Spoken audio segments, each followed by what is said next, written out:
Welcome back to the ADDA, and the ADDA is back again, this time virtually. And the next person on the ADDA is somebody who's no stranger to the ADDA, somebody who's an exceptionally well-known person and an exceptionally well-known face to all of you.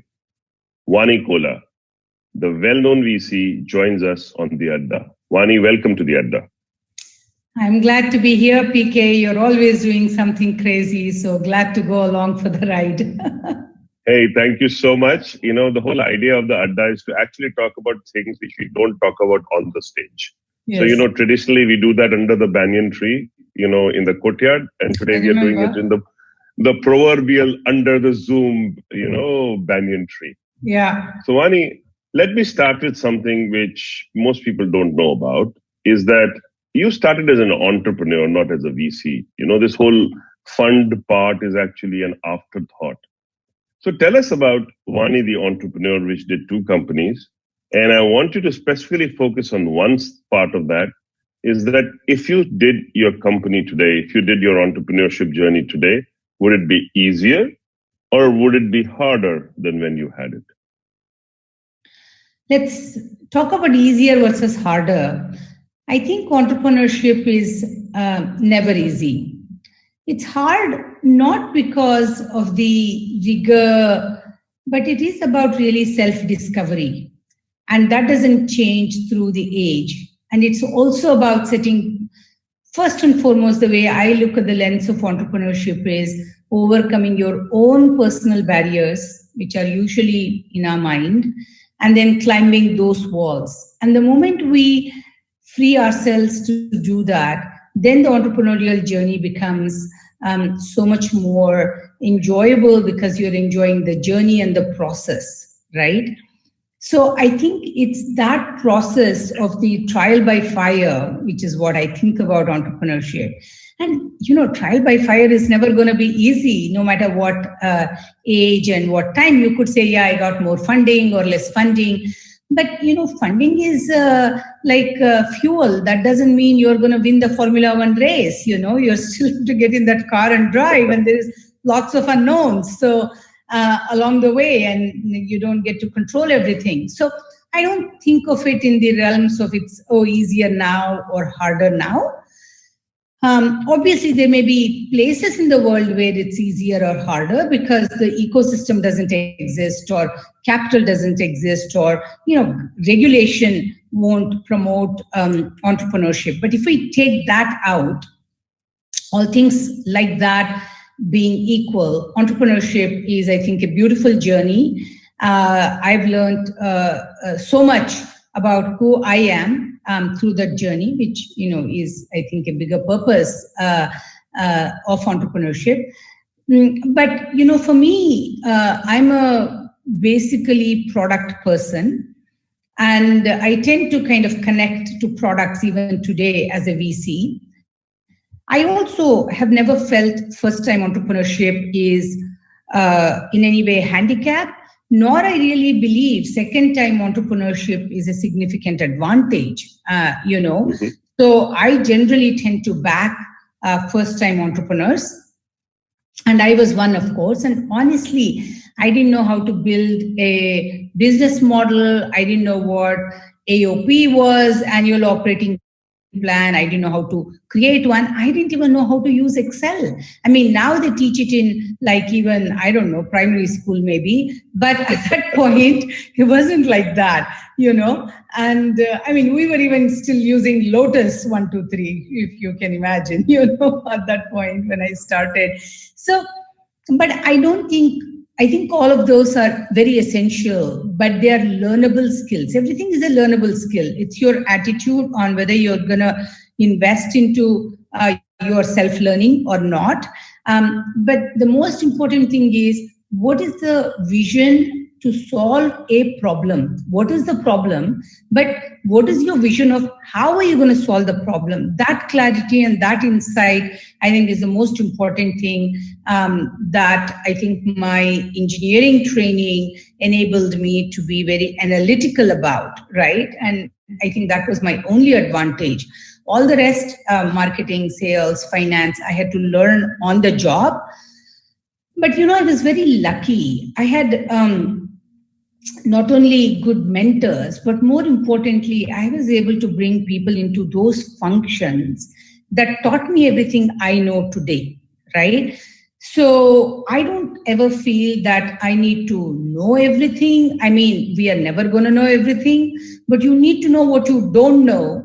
And more importantly, you have to be willing to acknowledge and be a student. You could be the founder, CEO, whatever, but you have to be that learner and bring people into the firm, into the company, into the startup, whatever, that can truly teach you, And I think that learning capacity and hence the listening capacity are important life skills to succeed as an entrepreneur. Those are some, thoughts from my experience of having been an entrepreneur. And, when I started, I had a 2-year-old at home. So sitting at home and doing work all the time wasn't viable. I didn't even have an office.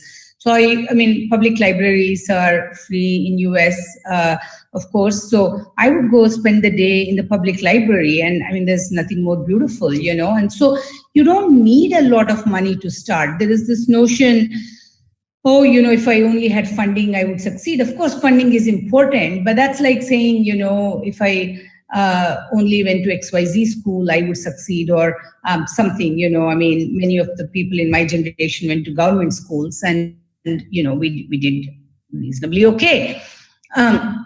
So I think while financing is important, it will come when you have total conviction of what you're doing, and you're going to do it anyway, regardless of whether PK believes in you, Vani believes in you, or somebody else believes in you or not. You do what you have to do. So Vani, you touched a very important point. This getting the very core group of intelligent people around you to build something. So I have a line for you, a description for you. Vani, the collector of outlier experiences. So I've seen you in various places like the TEDs and all. We have actually attended together in places. And I see you as a very different person. All these outlier experience things have helped you probably find something. So tell us about that. Tell us about that aspect of you and how that has helped you find crazy people doing awesome stuff. I think first, I think we some of it is nature, nurture. We always, this is an endless debate through centuries, I suppose. But I just do what I want to do. Obviously there is constructs to it in the positive way. I mean this, not just do what you want that's outside the bounds of law or something. But PK, I didn't know how to run a mile. Had never done that growing up. Physical fitness wasn't a big part of a young woman's life or a young girl's life in India. And I just decided, look, I'm going to run the Greek marathon, and obviously it doesn't mean you get up tomorrow and do it. I said, I'll do it in a year.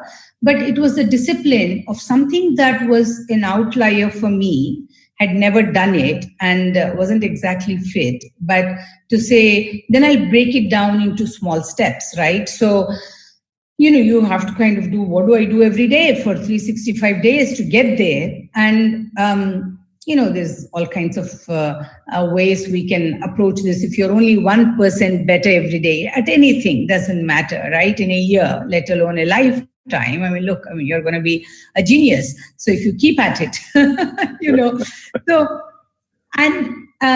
I think I've always, and so of course I did finish the marathon, but I mean, like that, many other things. And I think in every aspect of our life, we have to challenge ourselves, because when you achieve something, there is a muscle memory, there is a willpower, there is a certain discipline, there's a certain confidence to say, I don't know how to do it. I haven't done it before, but I'm going to do it. First is setting that big goal. Then you have to break it down, right? Now, if you think about a business, it's not that different.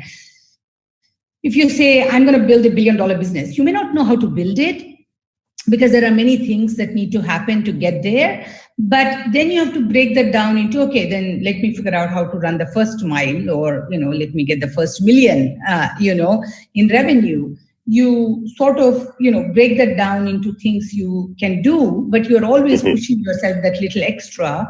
And then you have to say, how do I take it to the next leap? How do I take it to the next leap? But, if you have that goal, then I think you can do it. And it's that process of doing that in a systematic, disciplined way, but with a long vision. I think that's important. And that's, I think core to entrepreneurship also, Thank you so much, Vani. That is a lot of nuggets in a small segment. And I think we need to do a longer segment with you separately, which I will look for. And thank you very much for joining us today on ADDA. In this, pandemic year, we believe that this will go farther and people will see this and will try to contact you. Yeah, how do they get in touch with you? The 2021 for the entire ecosystem. Let's go do stuff, together. I think it'll be great year, actually, pandemic or otherwise, for entrepreneurship and the Indian startup ecosystem. Thank you so much, Vani. Thanks, as always. As always.